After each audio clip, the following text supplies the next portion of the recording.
Hello and welcome to another episode of Parker's Picks powered by The Hammer. This is the show where I'm going to take data, I'm going to take analytics, I'm going to take advanced stats, and I'm going to talk you through a matchup in college football, big games every week, talk about how we should think about this game from a betting angle, from a football fan angle, and how to be a better consumer of college football content and a smarter investor and better in games. So this week, I've already looked at on the YouTube channel, Kansas State, Missouri, really fun game. Tennessee, Pitt just went up yesterday. And then today I'm going to look at one of the more wild games this week, Houston and Texas Tech. This game opened as Texas Tech minus 3.5. It went to 2.5 and it's now at 3. This over or under here is 64.5, and now it's gone down to 63.5. Has been bet down just a little bit. If we're looking at money, the Houston has only gotten 31% of bets. Texas Tech's about 70% of bets, but the money is split almost evenly. So few people that are betting on Houston are betting a lot to like there. I understand the reluctance for Houston. They definitely didn't look great in the first couple of quarters against UTSA. So we'll talk about some of those stats, some of those numbers. Looking at the over under, 63% of the bets are over that 64 number. And 72% of the money. So kind of in line there. People expect Texas Tech to cover and this to be a shootout. Last year, this was a really fun game where Houston had a huge lead in the first half. It was maybe an all-time bad beat for them as Texas Tech came back. They scored 31 unanswered points in the third and fourth quarter to beat Houston 38-21. So did not look as close as it was in terms of the score there. Texas Tech, of course, new coach, new quarterback, and don't have wide receiver Eric Izukama, who made a big difference in that game last year as well. So Texas Tech comes in as the favorite, but with some questions. Donovan Smith's going to start for them. Tyler Shuck appears to be injured. So Smith's a really fun player, kind of a dynamic runner, could potentially give Houston some trouble, especially because the offense that they'll run with Donovan Smith is going to be a little bit more non-traditional. I have this as a true toss-up, slightly favoring Houston. So in terms of cover probability, the line is -3.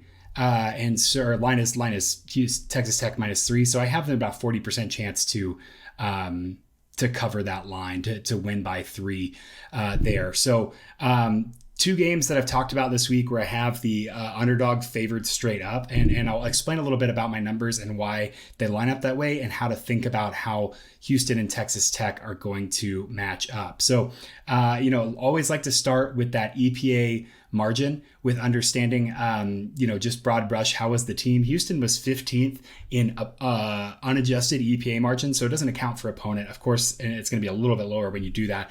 They were 60th on offense, but really, really good on defense. I think that offense is understated a little bit because of the potency of Clayton Tune and the his ability to find Nathaniel Dell, Tank Dell downfield is going to be something that really commands a lot of attention from the Texas Tech defense. So Houston 60th on offense, Texas Tech 104th on defense last year, just very, very bad in both sides of the game there. 24th on offense for Texas Tech. They were fun. They were able to run a little bit more than they were able to pass. And so I think that they found some success with a mobile quarterback. That's going to be their path to victory this weekend. But again, Houston's defense really, really was stingy. So let's get into the sides. We'll talk about offense versus defense and compare these two, and then see how that leads us to think about the total here. So Houston, in terms of EPA, in terms of efficiency, 46th in EPA per pass. They were 22nd in success rate. So high volume, high efficiency. They were, kind of that air raid team. But of course, Dana Holgorsen does like to run it when he can. And so they were only 59th in rush rate over expected. They were by no means just absolutely airing it out. They were a little bit closer to an average team in terms of the run pass balance. They were not efficient in the run game at all. Very little explosiveness, very little success.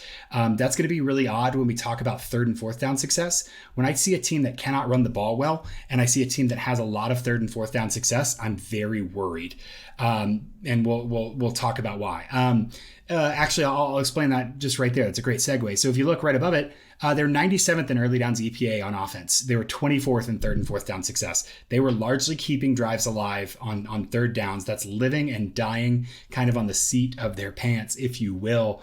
A pretty unsustainable and a pretty scary way to live your life if you are Houston and a team that really can't get bailed out with any kind of run game here. If you look at Houston last week in their 37-35 triple overtime win against UTSA, they were 13 of 21 on third downs. They found 21 third downs and they converted almost 2/3 of them. That makes me very worried for their ability to move the ball on early downs. You wonder if UTSA gave a little bit of a blueprint for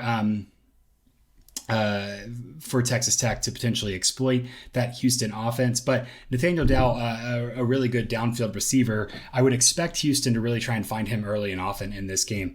When we talk about drive efficiency and compare the two, Houston not super great at creating quality possessions, right? They're 56th in quality possession rate, getting a quality possession 52.4% of the time. And Texas Tech wasn't much better or worse in terms of allowing them. So no real push there. But one difference is that Texas Tech did allow a lot of big plays, and they allowed teams to score touchdowns instead of kick field goals. Houston did a really good job of finishing drives as well. They were second in the nation. They also started off pretty well, 31.9 yards. Field position is ninth in overall in the last 13 games. Okay, the last thing to think about with Houston's offense versus Texas Tech's defense is Texas Tech's defense I think is underrated, especially on the defensive line. That rushing efficiency really low. I think they've improved this year. They were allowing a little bit better against the rush last year. That is, when you see a split this big in terms of success rate, right? Houston was 104th in passing success rate, 41st in rushing success rate. That tells me that that Texas Tech's defense was so bad at the pass that teams only rushed when they had to or when it was obvious, and so it wasn't a favorable situation for them to rush in. And so the selection there, that issue of when teams choose to run and pass, tells you a whole lot about a team as well. I think that Houston's run defense might be getting inflated a little bit because their pass defense was so bad. The final thing to think about there is this third and fourth down success disparity. While Houston was really good at converting third and fourth downs, Texas Tech was absolutely terrible at finishing or stopping third and fourth down success. So Houston lived and died by the third down last week. They might do it again. 3 points here. I could see this spiraling out of control if Houston can't consistently get those third and fourth down successes there. But on the flip side, if Houston can get a little bit more on early downs, they might be able to avoid these unfavorable third and fourth down situations entirely. The best third down, I've always said, is the third down you don't have to call a play for, right? You get a first down, you don't have a third down, no problem. On the flip side, if we're looking at the offense, this is kind of the best on best situation here. Texas Tech was 24th in offense. Houston was 8th in defensive efficiency. Balance on both sides. Texas Tech ran a whole lot. 45.2% rush rate over expected, was 31st in the nation. They wanted to run the ball.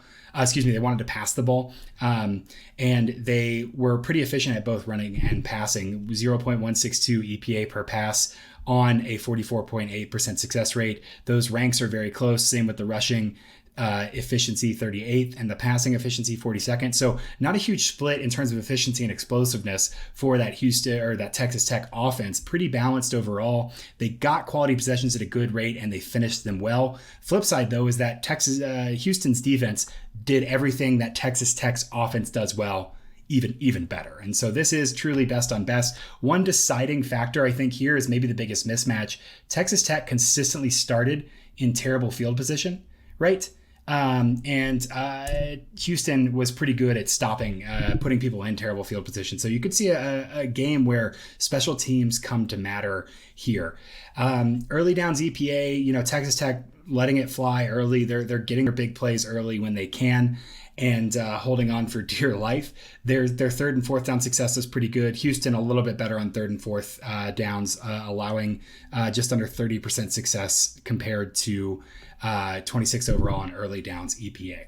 So the story of this game, in my estimation, is kind of threefold. One, can Houston run on Texas Tech's defensive line enough to extend drives and avoid third downs? Yes, Houston will be able to convert those third downs, but if Houston can avoid those third downs, all the better that they don't have to test their offense like that. So that early downs EPA, avoiding third downs, is really the key for Houston. For Texas Tech, on defense, it's, can you stop Houston from the big play touchdown? Can you make them kick field goals when they get inside your 40? Can I get a little more balance between run and pass defense, hopefully in the positive direction? On the flip side, Texas Tech is going to want to strike early and often. They're going to avoid situations where Houston's defense can kind of smother them. This is really the best on best situation. How Donovan Smith, the mobile quarterback, affects them, I think, might increase their variance, and that can only be a good thing if you're an underdog. Texas Tech is favored here, and so increasing variance makes me a little bit nervous about what they'll be able to do. I think this is a close one. I think this should be a nail biter. I think Houston, if you can get 3.5, is a pretty decent bet here. That hook is really fun. If you're thinking about these teams scoring a lot and you're thinking about an over bet, it's currently 64 and a half some places. That makes me a little bit nervous. If you see it flash into 63, my numbers would say yes, you should probably think about betting that. But overall, I think that these are the over under is more intriguing to me than necessarily the side. I would lean towards Houston here. I think they'll cover. I think they didn't show as much as they could have last week against UTSA in a very hostile road environment. This week on the road again, maybe similarly hostile, but maybe not as intense in terms of the quality of opponent. I think this should be a really fun matchup. I'm inclined to take Houston on the road. I'm inclined to take an over if you can get it in the 62, 63, as opposed to that 64, 65 that I'm seeing some places. Awesome. This is, again, a really great game. Make sure you're following me on Twitter at StatsOfWar, at Parker's Previews. They get these links out as soon as they come out and get a little in-depth matchup of the game. I appreciate you guys following along for the journey, and we'll be back next week with some more games and picks.